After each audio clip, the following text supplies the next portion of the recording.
Hi అండి అందరికీ welcome back to our channel Madhu educational hub. Friends, ఈ వీడియోలో 6th క్లాస్ సైన్స్ టెక్స్ట్ బుక్లోని ఫస్ట్ లెసన్ ఆహారంలోని అంశాలు, ఈ లెసన్లో ఉన్నటువంటి ఇంపార్టెంట్ బిట్స్ అయితే ఇందులో డిస్కస్ చేద్దాం. ఇది టెక్స్ట్ బుక్ అండి. టెక్స్ట్ బుక్ పీడిఎఫ్ని నేను మీతో షేర్ చేసుకుంటున్నాను.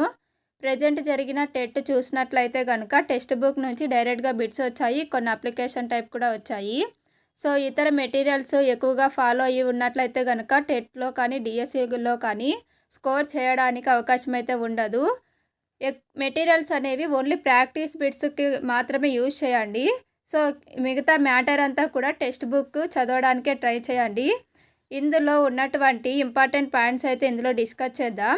వీడియోని ఎండ్ వరకు చూసి వీడియో కనుక మీకు నచ్చినట్లయితే తప్పకుండా లైక్ చేయండి, షేర్ చేయండి, సబ్స్క్రైబ్ చేయండి. ఫస్ట్ పాయింట్, ప్రతి వంటకము సాధారణంగా మొక్కలు లేదా జంతువుల నుంచి పొందే ఒకటి లేదా అంతకంటే ఎక్కువ ఆహార పదార్థాలతో తయారవుతుంది. సో మనం తినేటువంటి ప్రతి వంటకం కూడా మొక్కలు లేదా జంతువులకు సంబంధించినటువంటి పదార్థమే. ఈ పదార్థాలు అనేవి మన శరీరానికి అవసరమైన కొన్ని అంశాలను కలిగి ఉంటాయి. ఈ పదార్థాలు అనేవి మన శరీరానికి అవసరమైన కొన్ని అంశాలను కలిగి ఉంటాయి. వాటినే మనం పోషకాలు అని అంటారు. సో మొక్కలు, జంతువుల నుంచి మనం తీసుకునే ఆహారంలో, మనం తీసుకునేటువంటి ఆహార పదార్థాలలో ఉండేటువంటి అంశాలు ఏవి అంటే పోషకాలు. మనం ప్రధానంగా తీసుకునే పోషకాలు కార్బోహైడ్రేట్లు, ప్రోటీన్లు, క్రొవ్వులు, విటమిన్లు, ఖనిజ లవణాలు. సో ప్రధాన పోషకాలు ఏవి అంటే కార్బోహైడ్రేట్లు, ప్రోటీన్లు, ప్రోటీన్స్నే మాంసకృతులు అంటారు. నెక్స్ట్ కొవ్వులు, విటమిన్లు, ఖనిజ లవణాలు. వీటితో పాటు మన శరీరానికి పీచు పదార్థాలు, నీరు కూడా అవసరం. సో ఓవరాల్గా మనకు ఆహారంలో ఏ అంశాలు ఉండాలి అంటే కార్బోహైడ్రేట్లు, ప్రోటీన్లు, క్రొవ్వులు, విటమిన్లు, ఖనిజ లవణాలు, పీచు పదార్థాలు మరియు నీరు. ఫ్రెండ్స్, అన్ని ఆహార పదార్థాలు అన్ని పోషకాలను కలిగి ఉండవు. సో కొన్ని ఆహార పదార్థాలు కొన్ని పోషకాలను కలిగి ఉంటాయి, మరికొన్ని 2 లేదా అంతకంటే ఎక్కువ పోషక పదార్థాలను కలిగి ఉంటాయి. సో ఈ పోషక పదార్థాలు అంటే ప్రోటీన్స్, కొవ్వులు, నెక్స్ట్ పిండి పదార్థాలు. ఇవి ఏ ఆహార పదార్థాలలో ఉన్నాయి, వాటిని ఏ విధంగా మనం ఐడెంటిఫై చేయాలంటే వాటి కొరకు మనం కొన్ని పరీక్షలు అయితే నిర్వహించవలసి ఉంటుంది. ఆ పరీక్షలని ఇప్పుడు మనము చూద్దాం. పిండి పదార్థం కోసం పరీక్ష. పిండి పదార్థ నిర్ధారణ కోసం జరిపేటువంటి పరీక్ష. ఇందులో మనం ఆహార పదార్థం లేదా ముడి పదార్థాన్ని కొద్ది పరిమాణంలో తీసుకొని దానికి 2 లేదా 3 చుక్కల సజల అయోడిన్ ద్రావణం వేయాలి. సో పిండి పదార్థ నిర్ధారణ కోసం చేసేటువంటి పరీక్షలో ఉపయోగించే ద్రావణం ఏది అంటే అయోడిన్ ద్రావణం. ఈ అయోడిన్ ద్రావణం ఆహార పదార్థానికి వేసినప్పుడు ఆహార పదార్థం అనేది నీలి నలుపు రంగులోకి మారితే అందులో పిండి పదార్థం లేదా స్టార్చ్ కలిగి ఉందని మనం నిర్ధారించవచ్చు. సో పిండి పదార్థం కోసం ఉపయోగించేటువంటి పరీక్ష ఏది అంటే అయోడిన్ పరీక్ష. ఈ అయోడిన్ టెస్ట్లో ఆహార పదార్థం అనేది నీలి నలుపు రంగులోకి మారినట్లయితే అందులో స్టార్చ్ ఉందని మనం అర్థం చేసుకోవాలి. నెక్స్ట్ 1, ప్రోటీన్ కోసం పరీక్ష. మనం తీసుకునే ఆహార పదార్థాలలో ప్రోటీన్స్ ఉన్నాయా లేదా అని టెస్ట్ చేయడానికి మనం ఏ అంశాలని ఉపయోగించాలి అంటే ఫస్ట్ పరీక్ష కోసం కొద్ది పరిమాణంలో ఆహార పదార్థాన్ని తీసుకోవాలండి. ఈ ఆహార పదార్థం అనేది ఘన పదార్థం అయితే దాన్ని ముద్దగా చేయాలి లేదా పొడిగా నూరాలి.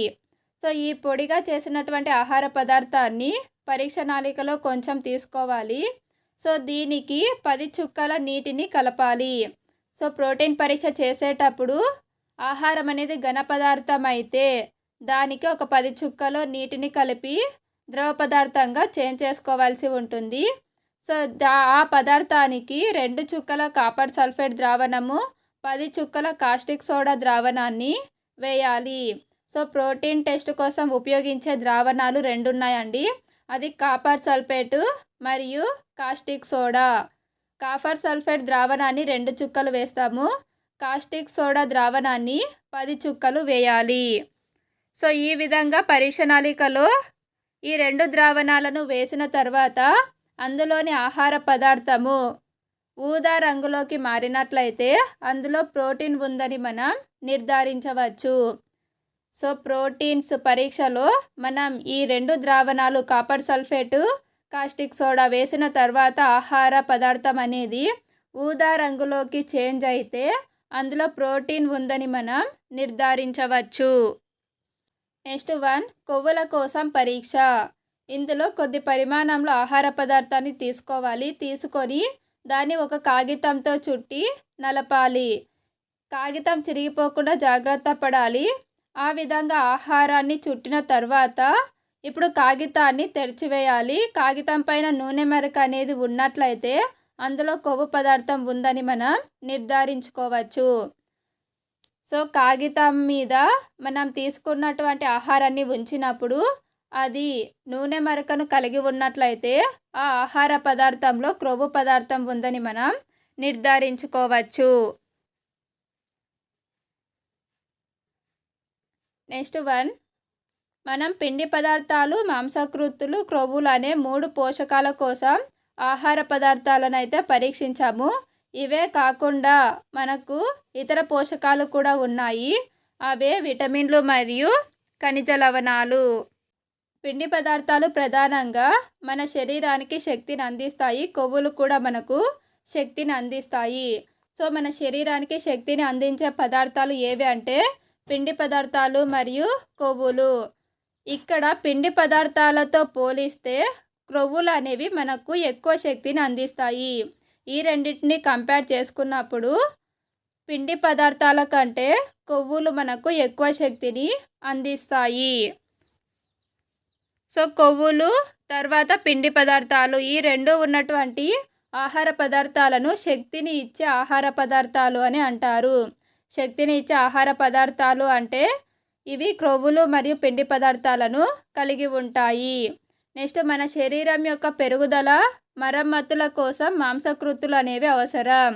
మాంసకృతులు లేదా ప్రోటీన్స్ మన శరీరానికి ఎందుకు అవసరం అంటే శరీర పెరుగుదలకు మరియు మరమ్మతుల కోసం. అంటే ఏవైనా గాయాలు అయినప్పుడు అవి మానడానికి ఈ మాంసకృతులు లేదా ప్రోటీన్స్ అనేవి అవసరము.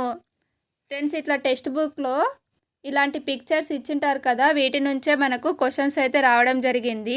పిండి పదార్థాలు లభించే వనరులు ఏవి అంటే చిలగడదుంప, బంగాళాదుంప, చెరకు, బొప్పాయి, పుచ్చకాయ, మామిడి, మొక్కజొన్న, సజ్జలు, బియ్యం, గోధుమలు.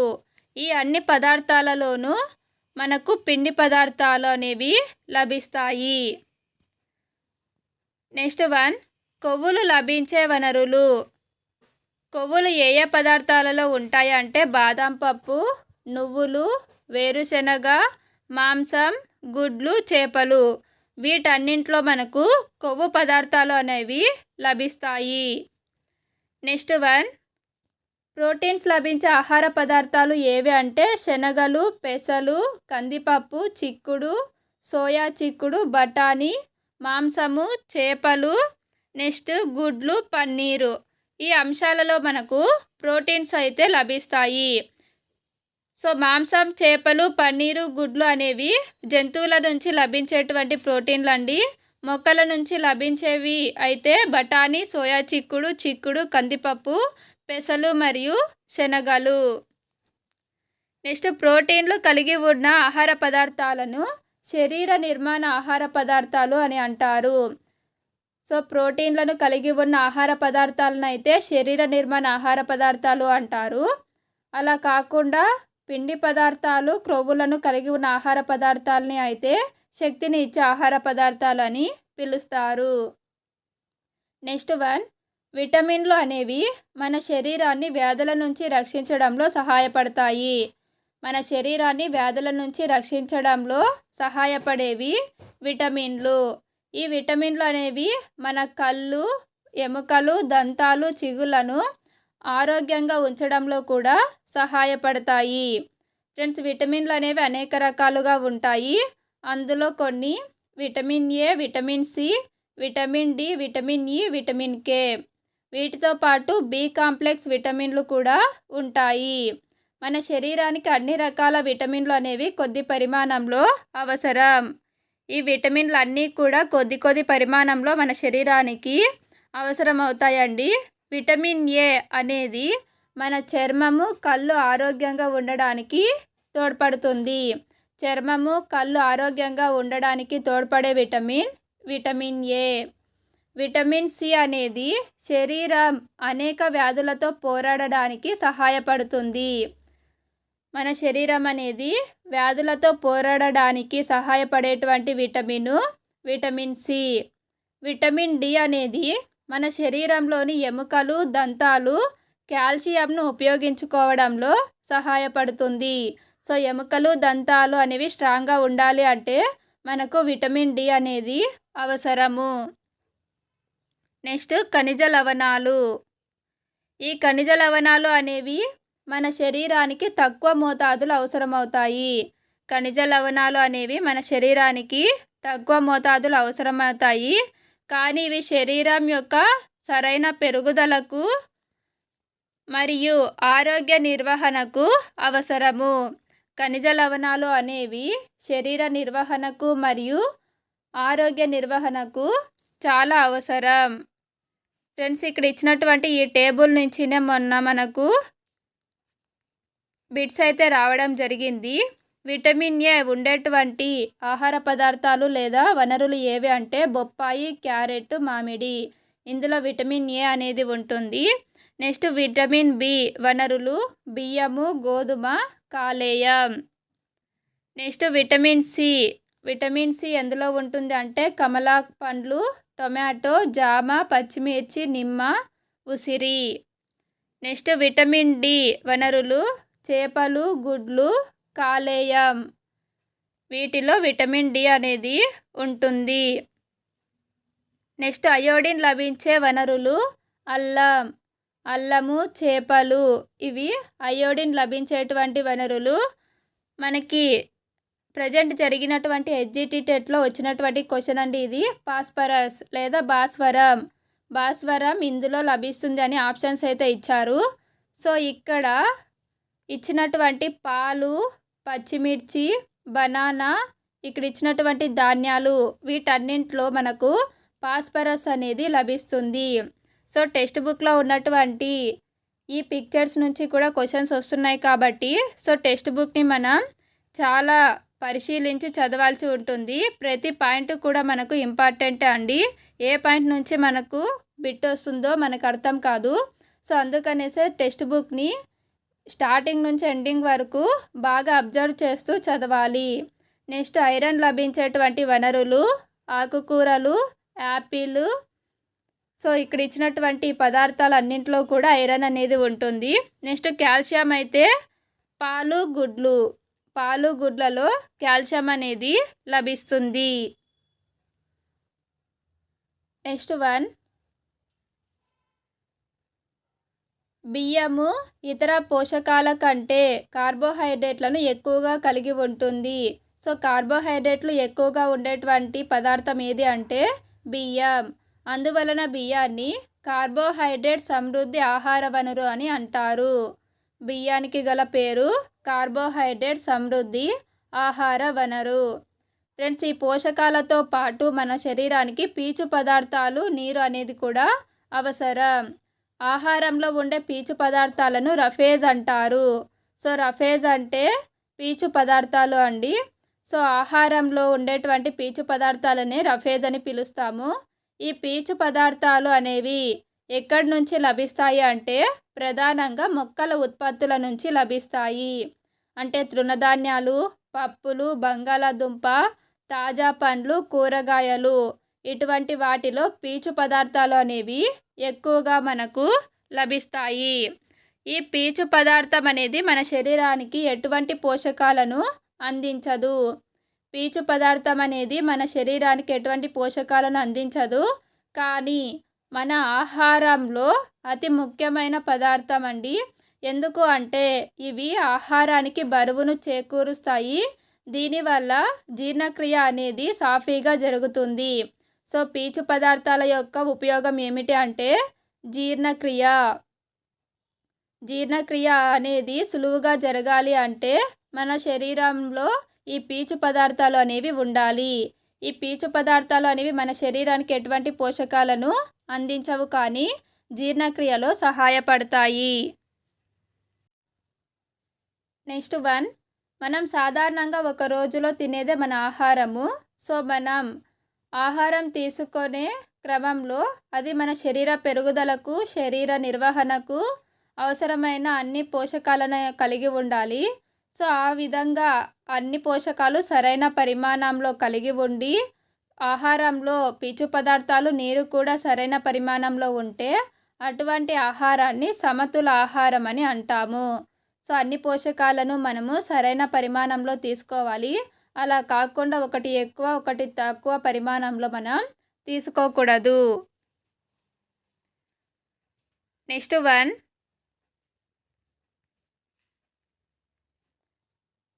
కూరగాయలు పండ్లను కోసిన తర్వాత తొక్క తీసివేసి కడిగినట్లయితే దాని ఫలితంగా మనం కొన్ని పోషకాలను కోల్పోతామండి.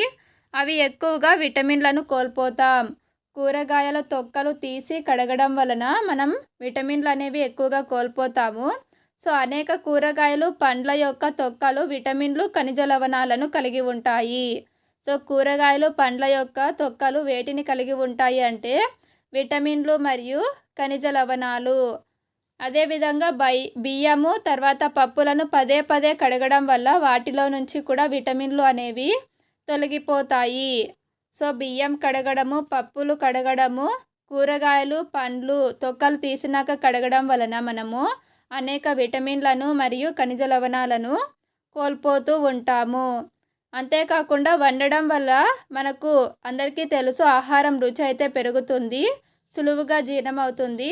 అదే సమయంలో ఆహారం వండేటప్పుడు కూడా మనము కొన్ని పోషకాలను అయితే కోల్పోతాము. వంటకు ఎక్కువ నీటిని ఉపయోగించి ఆ నీటిని పారబోయడం వలన కూడా అవసరమైనటువంటి ప్రోటీన్లను, ఖనిజ లవణాలను కూడా కోల్పోతూ ఉంటాం. నెక్స్ట్, ఉడికించేటప్పుడు కలిగే వేడి వల్ల నశించేటువంటి విటమిన్ ఏది అంటే సి. ఈ పాయింట్ ఇంపార్టెంట్ అండి. ఉడికించేటప్పుడు కలిగే వేడి వలన నశించేటువంటి విటమిన్ ఏది అంటే విటమిన్ సి. నెక్స్ట్, పోషకాహార లోప వ్యాధులు. ఒక వ్యక్తి తనకు సరిపడినంత ఆహారాన్ని తీసుకుంటున్నాడు, కానీ కొన్నిసార్లు తాను తీసుకునే ఆహారంలో నిర్దిష్ట పోషకం ఉండకపోవచ్చు. సో అన్ని పోషకాలను మనం ఒక్కోసారి తీసుకోలేకపోతాము. సో ఇదే ఎక్కువ కాలం కొనసాగినట్లయితే ఆ పోషకం యొక్క లోపంతో అతడు బాధపడవలసి ఉంటుంది. సో ఈ విధంగా దీర్ఘకాలికంగా పోషకాహార లోపం వల్ల వచ్చేటువంటి వ్యాధులనే పోషకాహార లోప వ్యాధులు అని అంటాము. సో మనం తీసుకునేటువంటి ఆహారంలో ఏదైనా ఒక పోషకము దీర్ఘకాలికంగా తీసుకోకపోయినట్లయితే మనము పోషకాహార లోపం వంటి వ్యాధులకు గురి అవుతాము. ఆహారంలో చాలా కాలం పాటు పిండి పదార్థాలు, ప్రోటీన్లు రెండింటి లోపం ఉంటే పెరుగుదల అనేది పూర్తిగా ఆగిపోవచ్చు. మనం తీసుకునే ఆహారంలో పిండి పదార్థాలు లేదా ప్రోటీన్లు ఈ రెండు కనుక లోపించినట్లయితే మన శరీర పెరుగుదల అనేది పూర్తిగా ఆగిపోతుంది. అటువంటి వ్యక్తులు సన్నగా, నీరసంగా, బలహీనంగా ఉంటారు. నెక్స్ట్ వన్, విటమిన్లు మరియు ఖనిజ లవణాల లోపం వల్ల కలిగే వ్యాధులను ఇప్పుడు మనం డిస్కస్ చేద్దాం. టేబుల్ అనేది వెరీ వెరీ ఇంపార్టెంట్ అండి. విటమిన్ ఏ లోపం వల్ల కలిగే వ్యాధి దృష్టి లోపం. దీని యొక్క లక్షణాలు చూపు మందగించడం, చీకటిలో కనిపించకపోవడం, కొన్నిసార్లు చూపు పూర్తిగా కోల్పోవడం. నెక్స్ట్, విటమిన్ బి1 విటమిన్ లోపం వల్ల బెరీ వ్యాధి కలుగుతుంది. ఈ వ్యాధి లక్షణాలు బలహీనమైన కండరాలు మరియు పనిచేయడానికి శక్తి సరిపోకపోవడం. నెక్స్ట్, విటమిన్ సి లోపం వల్ల స్కర్వీ వ్యాధి అయితే వస్తుంది. దీని యొక్క లక్షణాలు పంటి చిగుళ్ళలో రక్తస్రావము, గాయాలు మానడానికి ఎక్కువ సమయం తీసుకుంటుంది.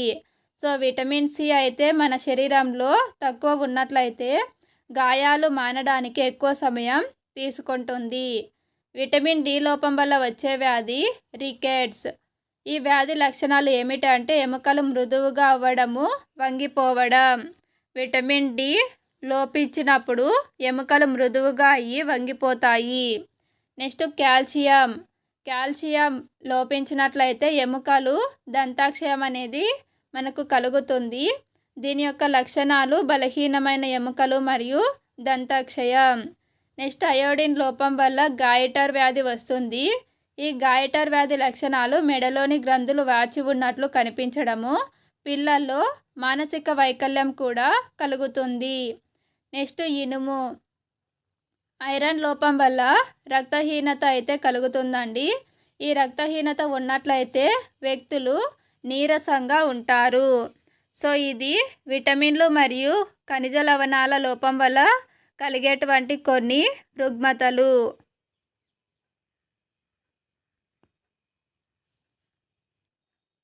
ఫ్రెండ్స్, ఇక్కడ ఇచ్చినటువంటి సారాంశంలో ఇంపార్టెంట్ పాయింట్స్ చూద్దాం.